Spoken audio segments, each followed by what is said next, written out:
Swayam Prabha. Digital India. Educated India.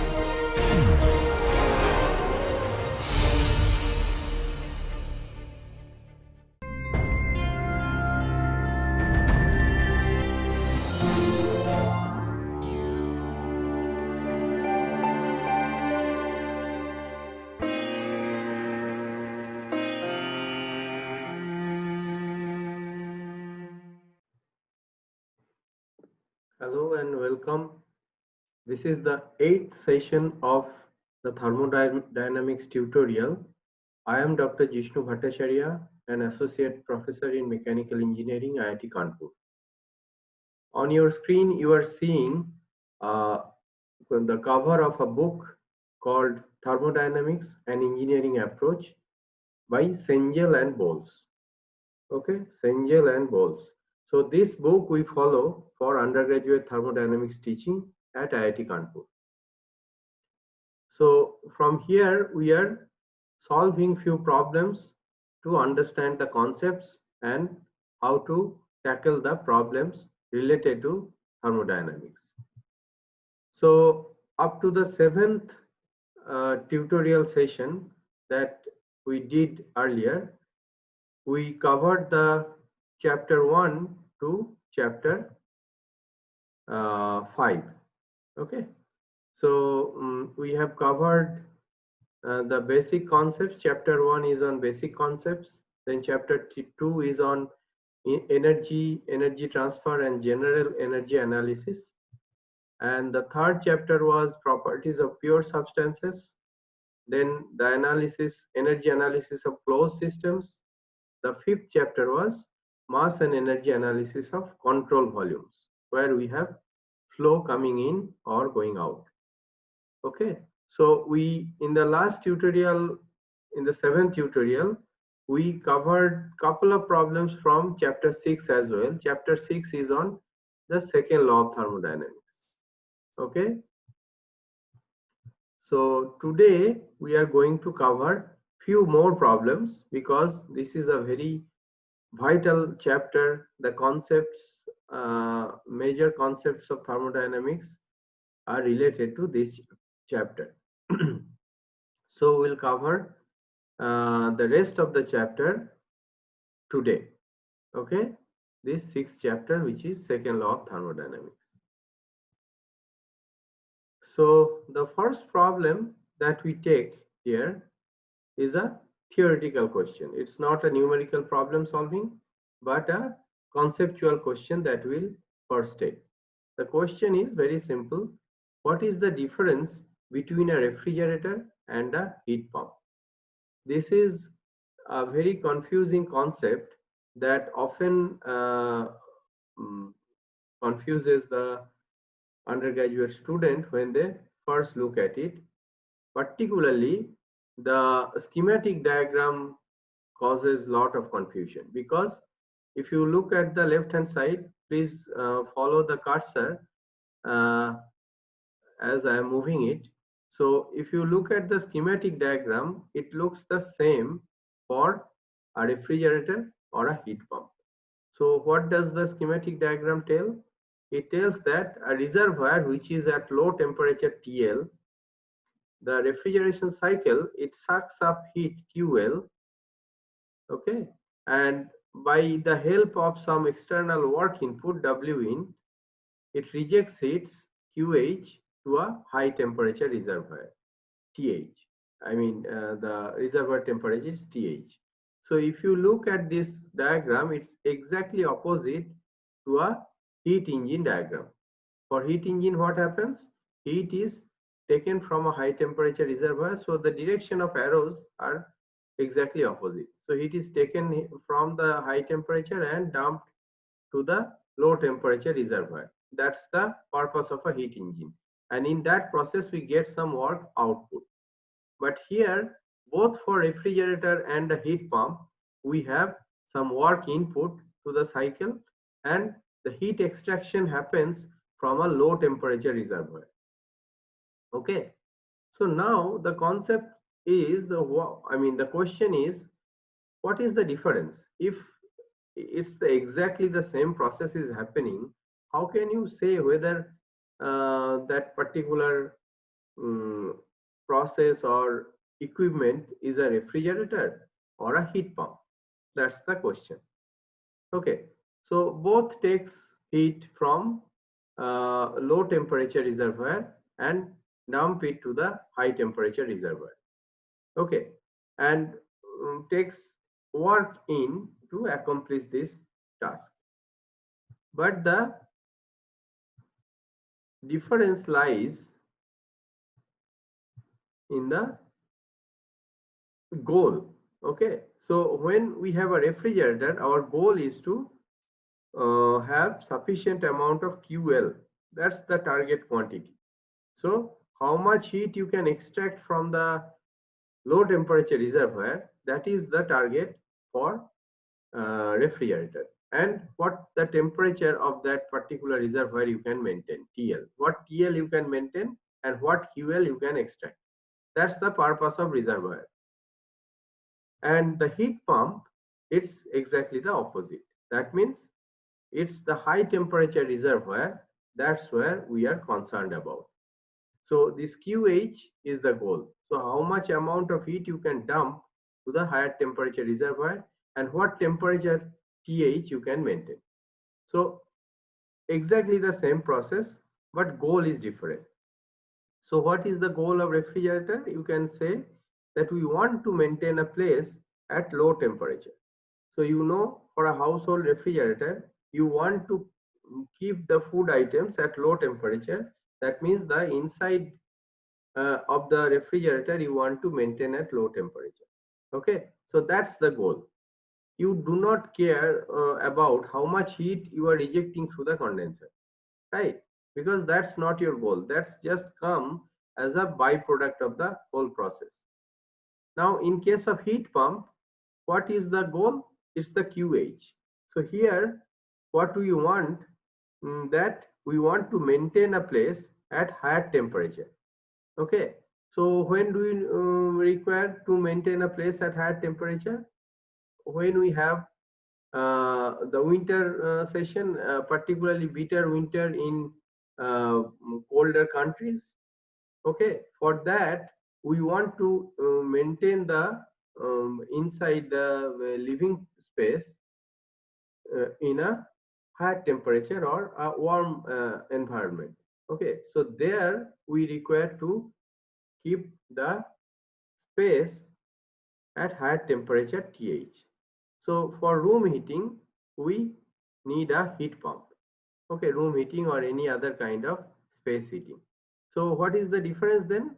Again, I am repeating that the refrigerator wants to maintain a low temperature. So this lower portion of this diagram is the portion that refrigerator is concerned about, and heat pump, it's exactly the opposite. It's the upper part of the cycle where the heat pump is concerned about, the QH and TH. And that is why if you look at the coefficient of performance measurement, okay, so for the coefficient of performance for a refrigerator, the numerator is QL. So how much heat you are extracting, because that's your goal, and the denominator is work input, how much work you require to accomplish that QL. Okay, so COP of refrigerant is QL by W in. Now COP of heat pump, you have to have in the numerator, you have to put the goal. Okay, so there is we are putting QH there, and denominator is the same. So this is the vital thing that you have to remember. Whenever we talk about heat pump COP, we have to know that QH by W in is the coefficient of performance for the heat pump, and for the refrigerator it's QL by W in. So it is not only that you need to know it as a concept, but even to solve problems, you can only solve it correctly if you know how the coefficient of performance for a refrigerator and a heat pump, how they are defined and where do they differ. Okay, hope this will not confuse you anymore. Okay, so let's go to the next problem. Okay, let me zoom it a little bit. Now, a heat pump, what is the statement of the problem? So now we are talking about a heat pump. Okay, so a heat pump is used to maintain a house at 25 degrees centigrade, which is the human comfort condition, by extracting heat from the outside air. Okay, on a day when the outside air temperature is 4 degrees centigrade. So basically, the outside is colder, and you want to maintain the inside of the room at higher temperature, 25 degrees centigrade. Now the house is estimated to lose heat. So you can see that whenever it's winter, the house and your body will continuously lose heat, right? And you have to replenish it to maintain it at any temperature higher than the ambient. So the house is estimated to lose heat at a rate of 110,000 kilojoule per hour. So per hour, the house is losing 110,000 kilojoule of heat. Okay, so this much heat you have to replenish so that the main temperature can be maintained.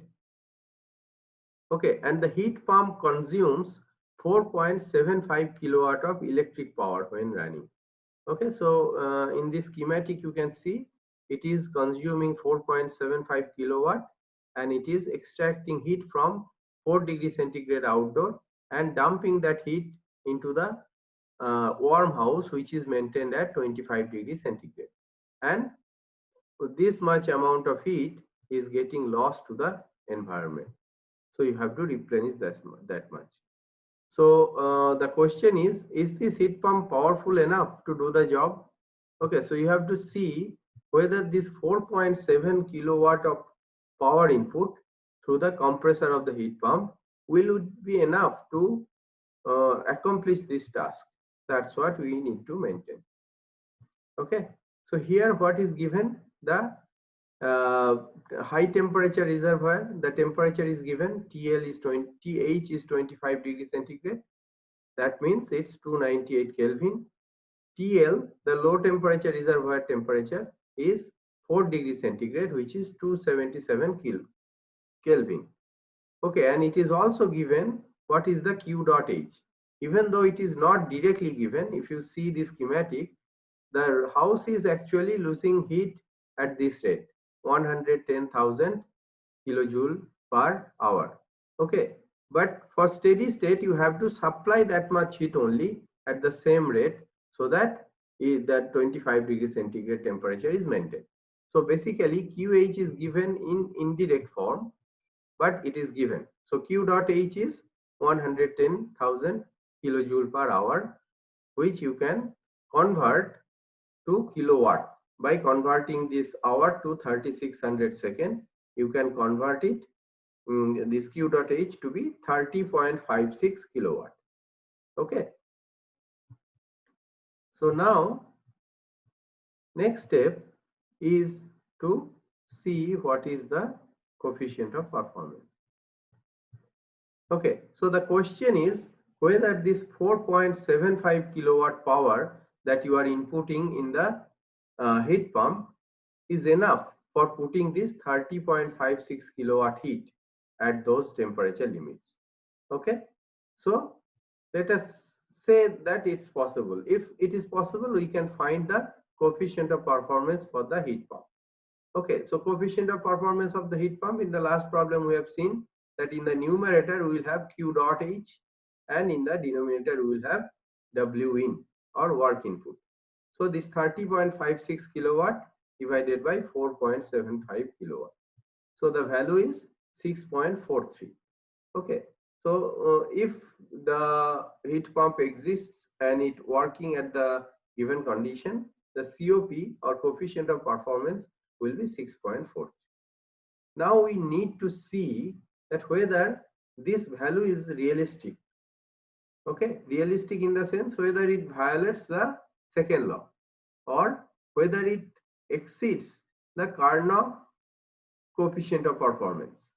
Okay, so Carnot coefficient of performance gives us the theoretical benchmark up to which the coefficient of performance of the heat pump can go up to. Okay, so that sets the upper boundary. If it cross the heat pump COP crosses that Carnot value, then there is something wrong and the second law is getting violated. Okay, so we need to see whether this particular value 6.43 exceeds the Carnot COP. Okay, if that exceeds, then it will not be a possible heat pump.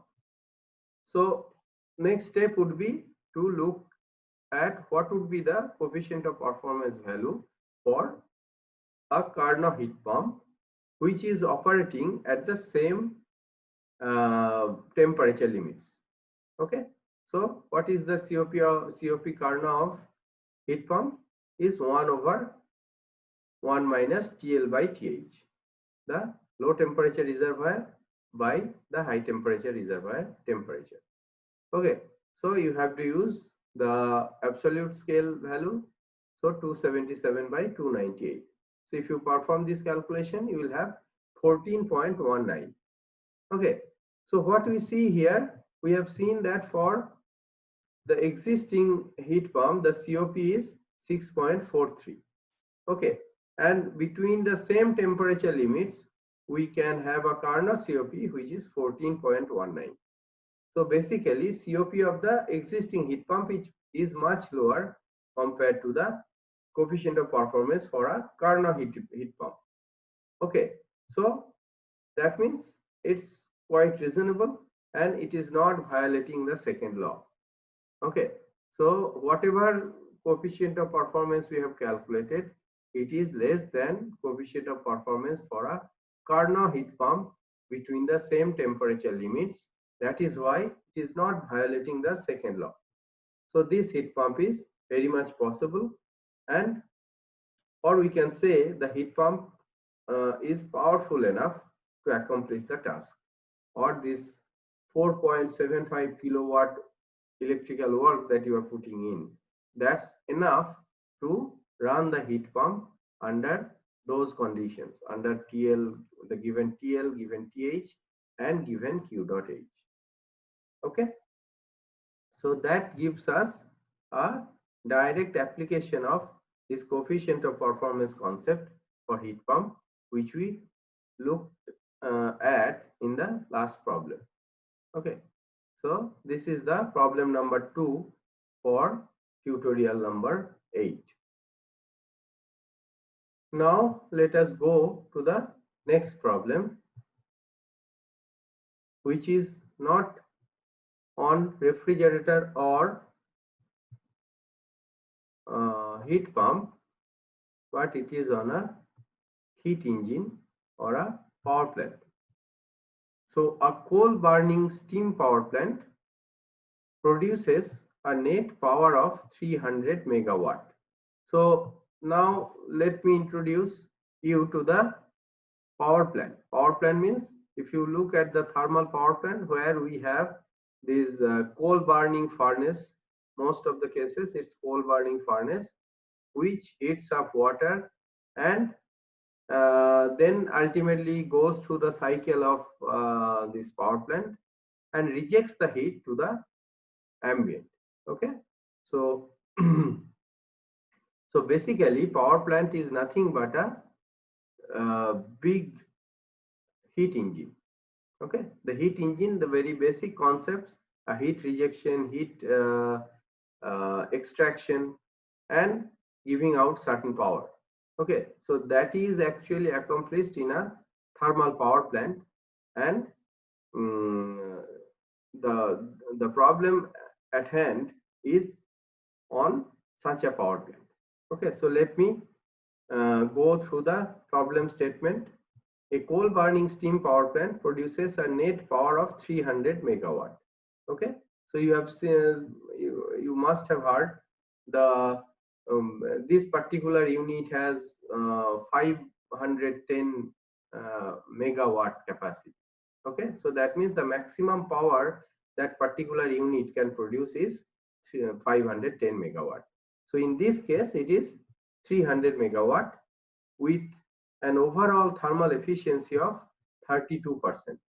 Okay, so 32% of heat that you are putting by burning coal and everything, and only 32% of that heat is getting converted into net power.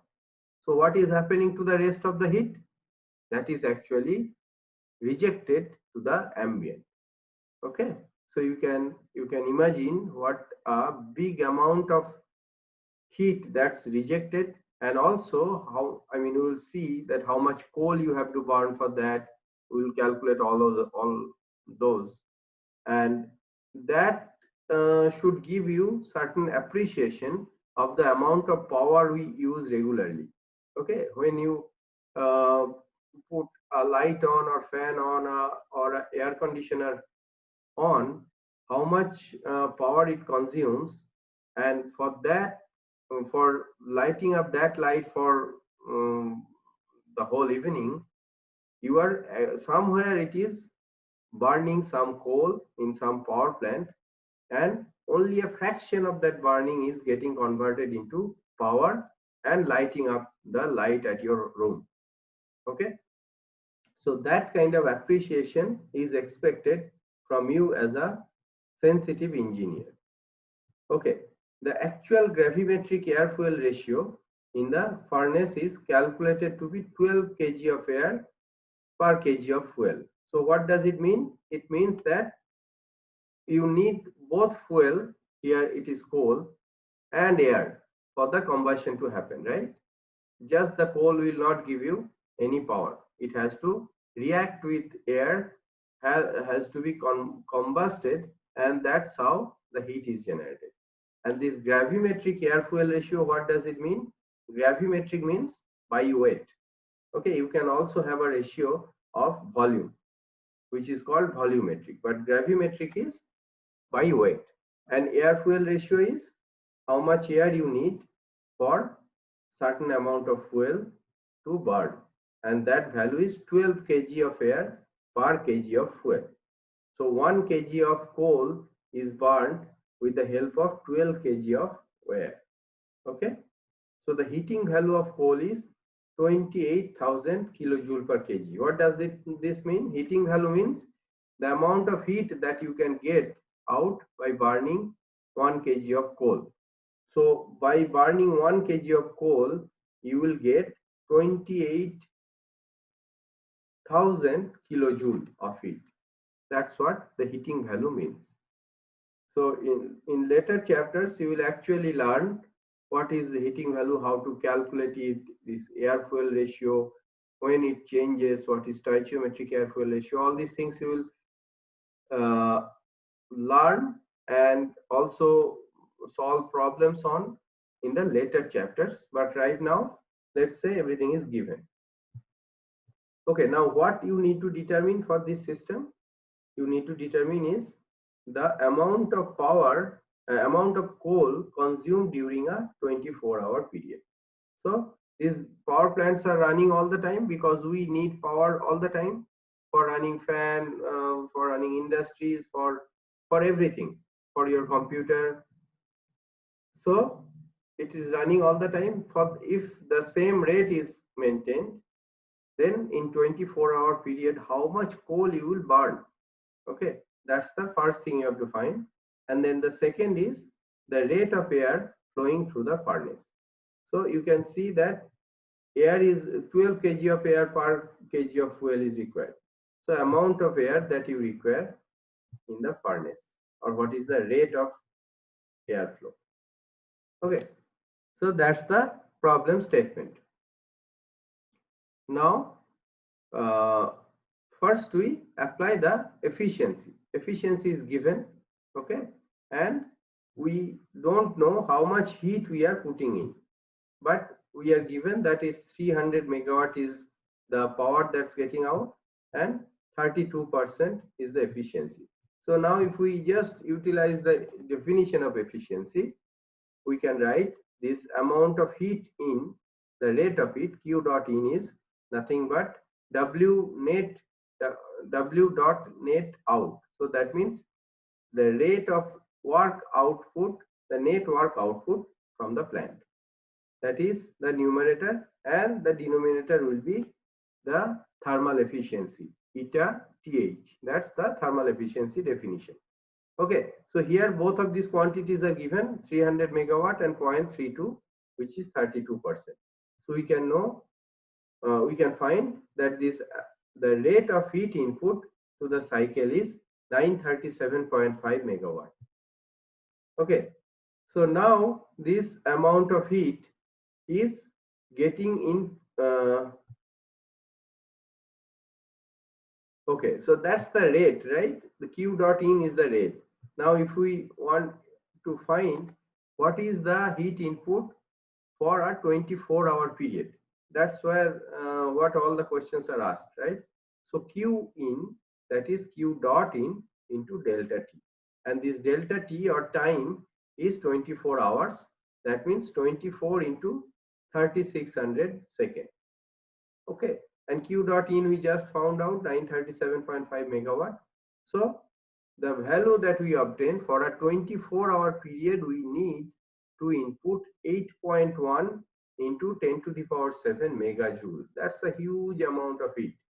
Okay, but this much heat you have to input to actually get out the required amount of power.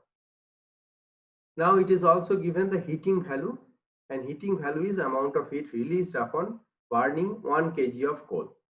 Okay, so now we know that this much amount Q in heat we want, and we also know the heating value, which is small q HV. HV stands for heating value.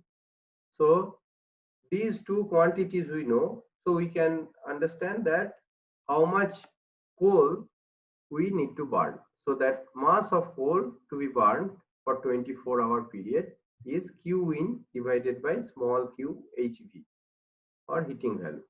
So heating value is given to be 28 megajoule per kg.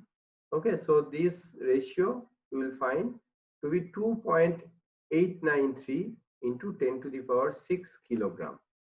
So can you imagine how much amount of heat for just one day? For one day, and 300 megawatt is nothing. It's a small, I mean, in modern day, a smallest kind of unit will be 300 megawatt. Okay, so for only one unit, for only one day, you have to burn this much amount of coal, 2.893 into 10 to the power 6 kilogram. So that's a huge amount. So that appreciation you should have. Okay, appreciation for numbers, the ballpark figures, where certain number should lie. That's where the engineering intuitions come from. Okay, so now let's go to the next step, where this mass flow of coal we require, right? Ultimately we require to find how much air will flow through the furnace. So it's not the total amount of coal, but also we require the flow rate. So if that's the uniform rate, M coal divided by delta T, that will be the flow rate for the coal. Okay, which is 33.48 kilogram per second. You can also see this, that is also a huge number. 33.5 kilogram per second is not a small amount of coal that is going through the conveyor to the furnace. Okay, and that's happening continuously. Now the gravimetric air fuel ratio is given, it is 12. Okay, and gravimetric means per weight. So this weight of air, mass flow rate of air, will be this air fuel ratio multiplied by the mass flow rate of coal. Okay, so this is 12 into 33.48 kg per second, which gives us 401.8 kg per second. Okay, that's also huge amount of air. Air, you can understand, that like it's light. So 400 kilogram is the volume. You can actually calculate, but you can just imagine how big volume that would be. Okay, so that way, this per second, that much amount of air is required to flow through the furnace. So again, this is a huge amount. And so basically two answers we were after. The first one was the amount of coal that's consumed in 24-hour period. Okay, and that's 2.893 into 10 to the power 6 kg. That's the first answer. And the second answer was or second query was the rate of flow of air through the furnace, and that is 401.8 kilogram per second. Okay, so this gives us some perspective of some numbers that goes in a thermal power plant. That's basically a heat engine. Okay, so let's go to the next problem, which is coming back to the refrigerator. So one problem we have seen on refrigerator, another problem we have seen on heat engine, and now we are back to the refrigerator. The first problem was on heat pump actually. Okay, so here we are having a problem of household refrigerator. A household refrigerator that has a power input of 450 watt. Okay, the power input happens in the compressor that you will see at the back at the bottom, a sealed black spherical thing, which is actually the sealed container where the compressor is inside. And okay, so this power input is 450 watt, and the coefficient of performance of this refrigerator is 1.5.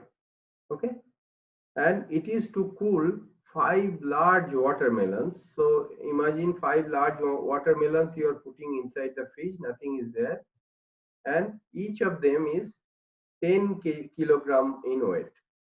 Okay, and you have to bring them, or you have to keep them at 8 degrees centigrade temperature. Okay, if the watermelons are initially at 28 degrees centigrade, okay, so initially you are taking it from the market, that's the ambient temperature 28 degrees centigrade, and you are putting it inside the refrigerator, and ultimately you want to keep it at 8 degrees centigrade. Okay, now if the watermelons are initially at 28 degrees centigrade, determine how long it will take for the refrigerator to cool them. So from 28 degrees centigrade, it will slowly take out heat from those watermelons and bring it to 8 degrees centigrade. And it will take time, right? If you put your like any food item in the refrigerator, it does not become cold instantly. It takes time. So how long will it take? That's the question here. So what you can assume that it's given the watermelons can be treated as water itself. Okay, so you can take the properties of water as if it's a like a container of water whose specific heat is 4.2 kilojoule per kg. This you will use a lot, 4.2 kilo or 4.18 for little more accuracy, which is the specific heat of water. Okay, so we are going to take the same specific heat for watermelons as well. And now after you estimate this, how long it will take, you have to use your intuition to see whether your answer is optimistic or realistic. So basically, what does it mean? Whether the actual time taken by the refrigerator will be more or less than what you estimate here. Okay, so that kind of intuition or the post thought after solving a problem is very important. Actually, that gives you the major insights or major learning that you obtain from a problem. Okay, so this is the schematic of that refrigerator.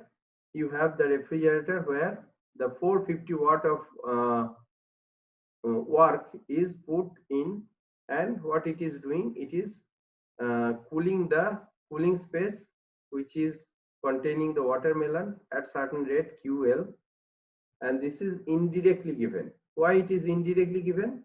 Because the watermelon, how many watermelon, what is the specific heat, all these things are given, and uh, after taking that heat, it is dumping into the atmosphere. That's the kitchen air.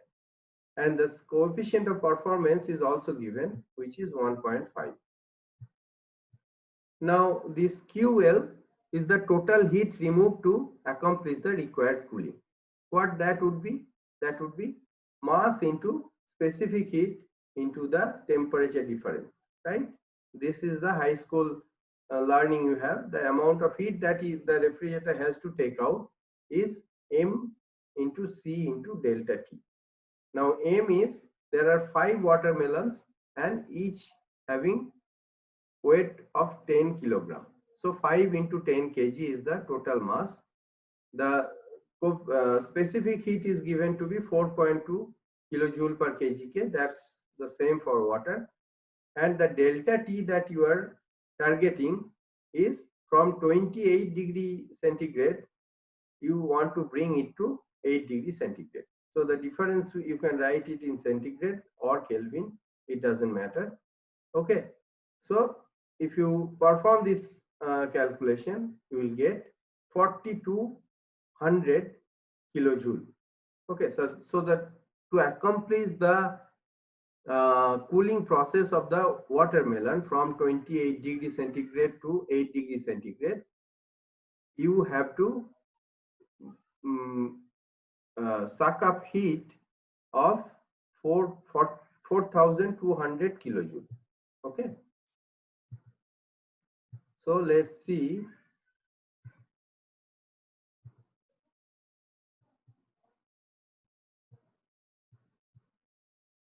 So now the Q dot L we know, and it is also given what is the coefficient of performance for the refrigerator. Okay, so just from the definition of coefficient of performance, we can write this Q dot L will be COP of R into the work input rate. That's the W dot net in. Okay, both of which are given. 1.5 is the COP and 450 watt is the work input rate. So the amount of Q dot L, or the rate of heat removal, is 0.675 kilowatt. Okay, now we know QL, the total amount of heat that has to be removed, and we also know what is the rate at which we can remove. Okay, so this total time is QL divided by Q dot L. Okay, so this 4200 kilojoule divided by 0.675 kilowatt. That means it's 6222 second, which means 104 minutes. Okay, close to 104 minutes, which is 1 hour 42 minutes. So you can put the watermelons and you have to wait almost 2 hours to get them at the lower temperature. Now that's the answer. Now it is also asking you whether this estimate is realistic or optimistic. That means whether after 1 hour 42 minutes in a real refrigerator, if you put the watermelons in and you wait 1 hour 42 minutes by doing this calculation, and immediately if you check the temperature, will you get them at 8 degrees centigrade or will you not? Okay, will you have to wait even further? So that's the question. So this is actually optimistic. Why? Because we did not consider any other heat gain, because it's as if all other heat gains we just neglected. It's watermelon, it's interacting with the cooling space, and that is why it's not a realistic assumption. The actual time will be more than the estimated value. So you can expect that at least 2 hours or even more you have to wait for the actual 8 degree centigrade temperature for the watermelons. Okay, so this kind of estimate, whether it's realistic or not, is very important to have some idea for. Okay, so let's go to the last problem of today's tutorial, which is a commercial refrigerator. This is not a household refrigerator, but a commercial refrigerator where loads and everything are much higher. And we are going to look at the cycle. Okay, cycle, how the heat release or like heat release in the condenser is accomplished. All those things we will look into detail. So first thing first, what is the problem statement? A commercial refrigerator with R134A as the refrigerant is used to keep the refrigerated space at minus 35 degrees centigrade.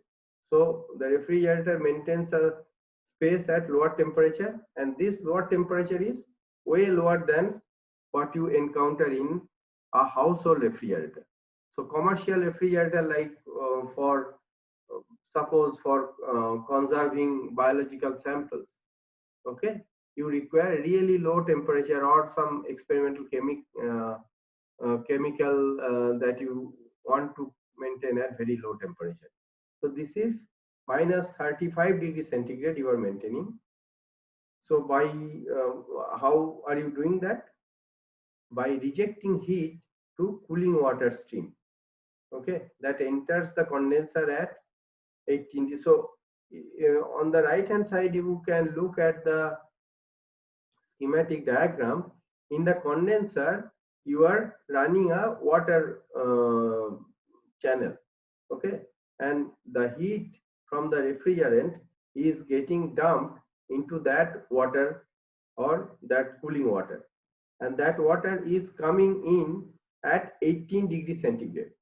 Okay, so 18 degrees centigrade water is coming in and at a rate of 0.25 kg per second. So 1/4 of a kg is flowing per second through that cooling channel, and the exit temperature for that cooling water is 26 degrees centigrade. That's given. So the refrigerant enters the condenser cooled by 5 degrees centigrade. So the refrigerant is flowing through the condenser, right? And it is getting, so water is taking up heat. That means the refrigerant is getting cooled. And how much that is getting cooled by is 5 degrees centigrade. If the compressor consumes 3.3 kilowatt of power, this is the compressor, okay, so a schematic compressor rather, where you are actually inputting the work. Okay, this is the work consuming device in the refrigeration cycle, and the amount of work that you are putting in is 3.3 kilowatt. Now you have to determine the mass flow rate of the refrigerant. Okay, so all these things are happening where the refrigerant is flowing throughout the cycle. Okay, and it has a certain mass flow rate, so you have to find that out. And the part B, you have to also find out what is the refrigeration load. That means at the low temperature reservoir, which we call as evaporator, we have to find out what is that Q dot L. Okay, then the third portion is coefficient of performance we have to find, and the fourth one is the minimum power input to the compressor for the same refrigeration load. Minimum power input, what does it mean?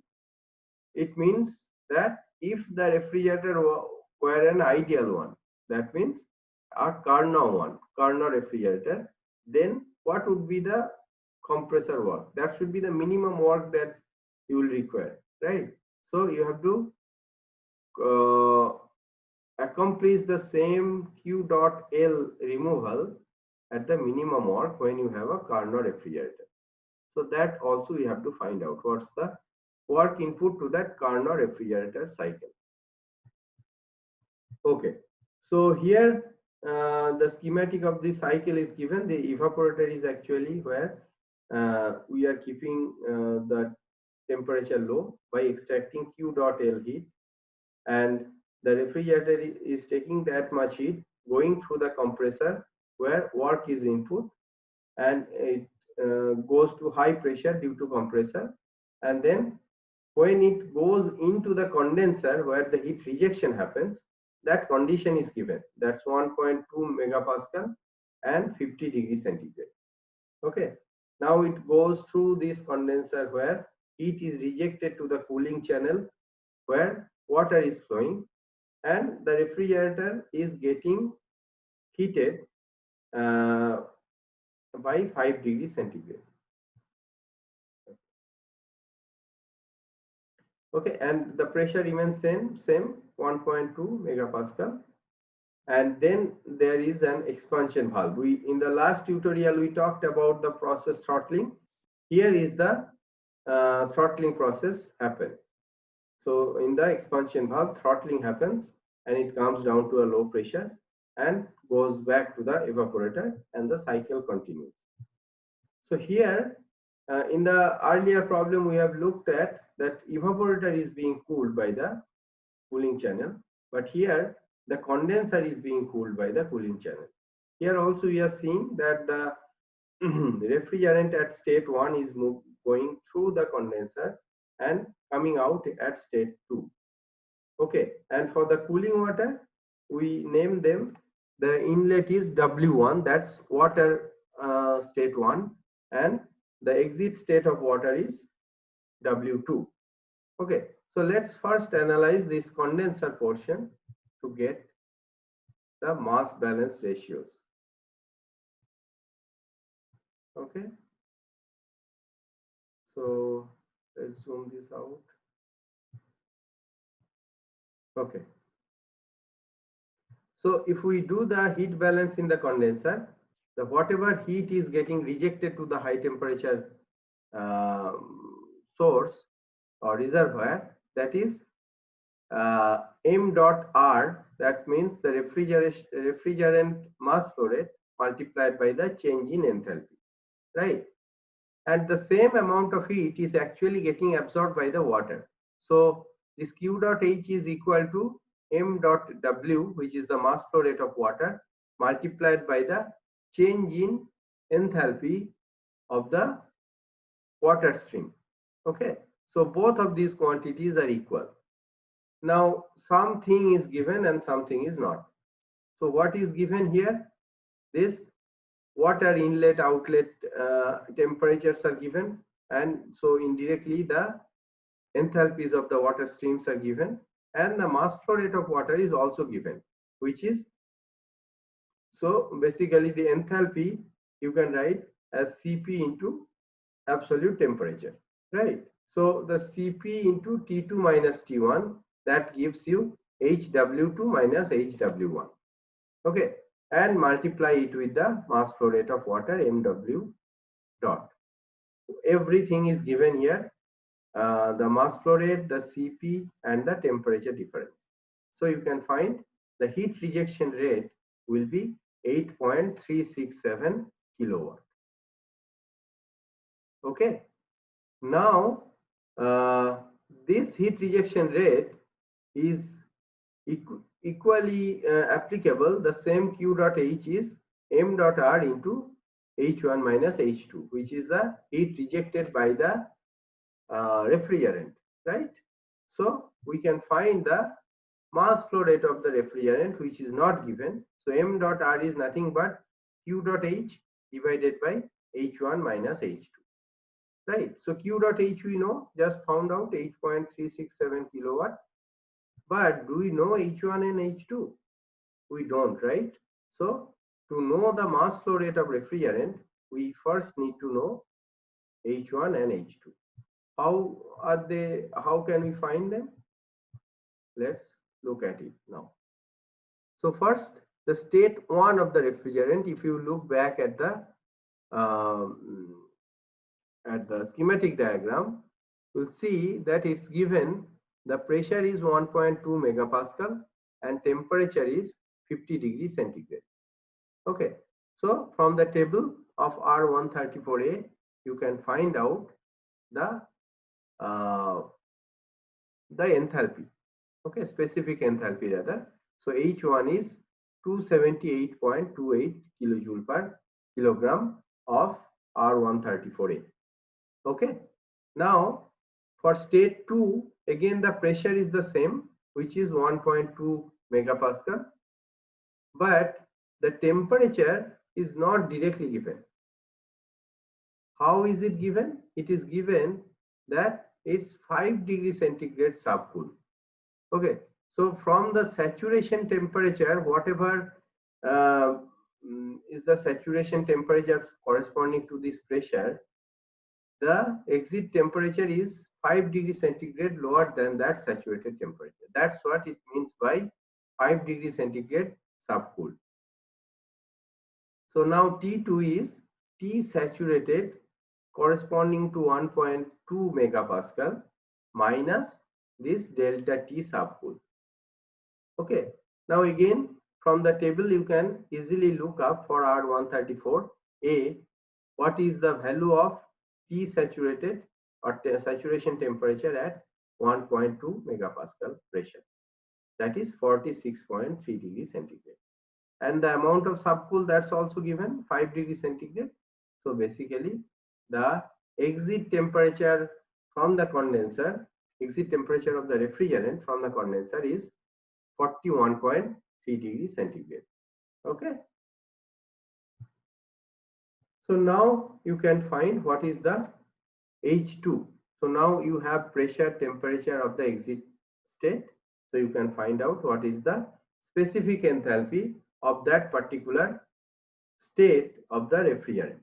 Okay, so we can write it, this H2 is so for subcooled liquid, you have seen it earlier, I am repeating it again, that for subcooled liquid it is very convenient assumption that we make that the value of the property will be very close or almost equal to the saturated value corresponding to that particular temperature.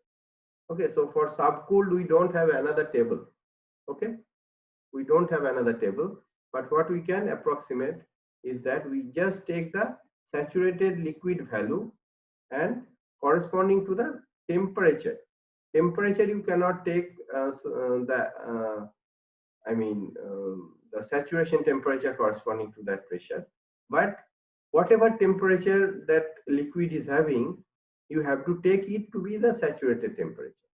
So HF corresponding to T saturated equal to 41.3 degrees centigrade, that would be the specific enthalpy of refrigerant after condenser exit, and that value is 110.19 kilojoule per kilogram. Okay, now you know. So if you look at here, m dot r, we did not know H1 and H2, so we could not find. Now we have both H1 we got to be 278.28 kilojoule per kilogram, and H2 now we obtain 110.1 kilojoule per kilogram. So now we can find what is the rate of or the mass flow rate of refrigerant throughout the cycle, that is 0.0498 kilogram per second. Okay, so that's the first answer we are after. Okay, so let's proceed to the other portions of this problem.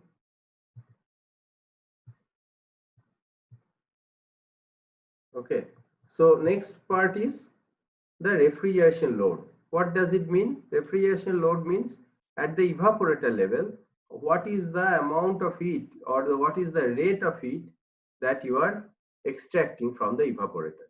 Okay, so basically Q dot L, this is called refrigeration load, and that is from the first law we know that this Q dot H minus W dot in, this will be the Q dot L.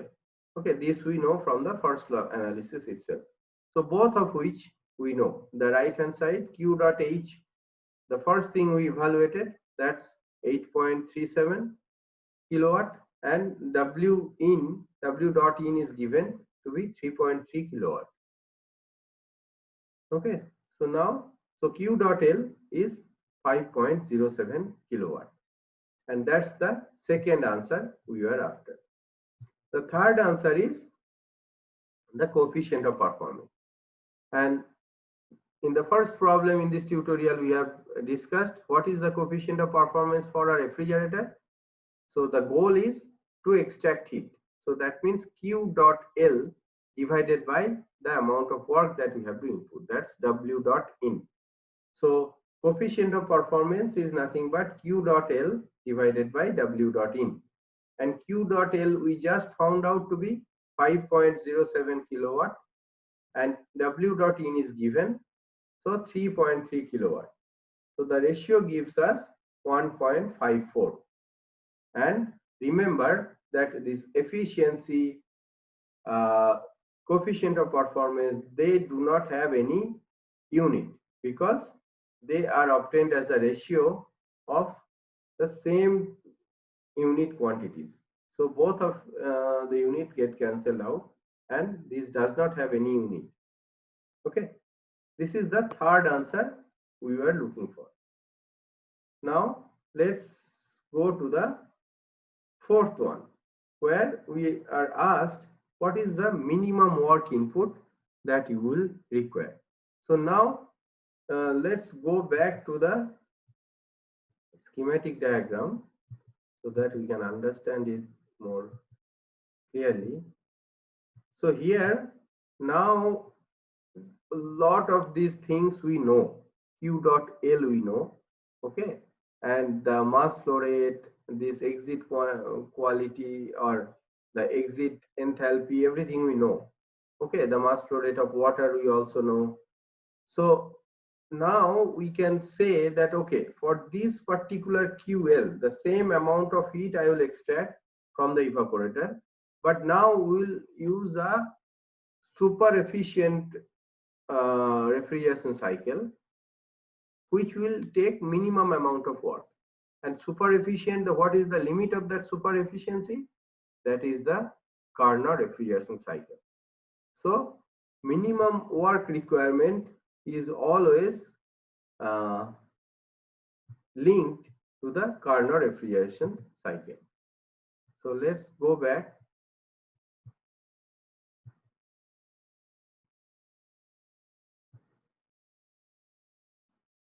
Yeah.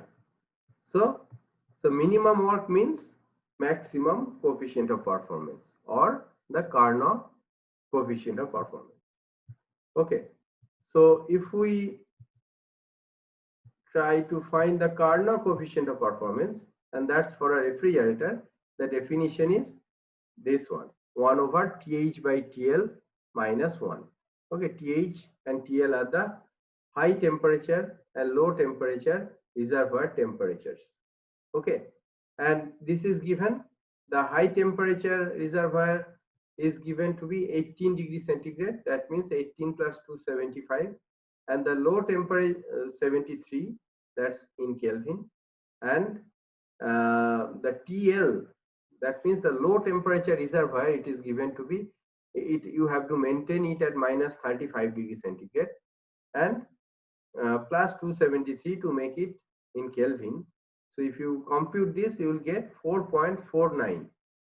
So the Carnot COP is 4.49. Now if we compare with the actual COP will be always less than the Carnot COP, which is 1.54 here, and the upper limit of that COP is 4.49.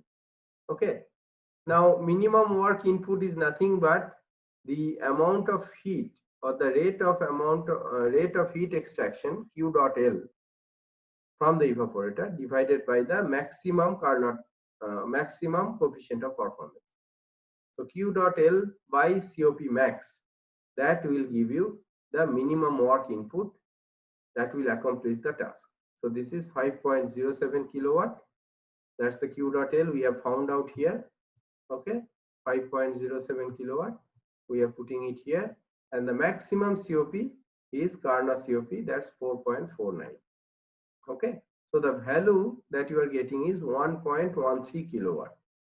Okay, what is the actual work input we are putting in? Here we can see that work input is 3.3 kilowatt. If we had a Carnot refrigeration cycle, then we would only give 1.13 kilowatt. Okay, so which is much less compared to actual work input 3.3 kilowatt.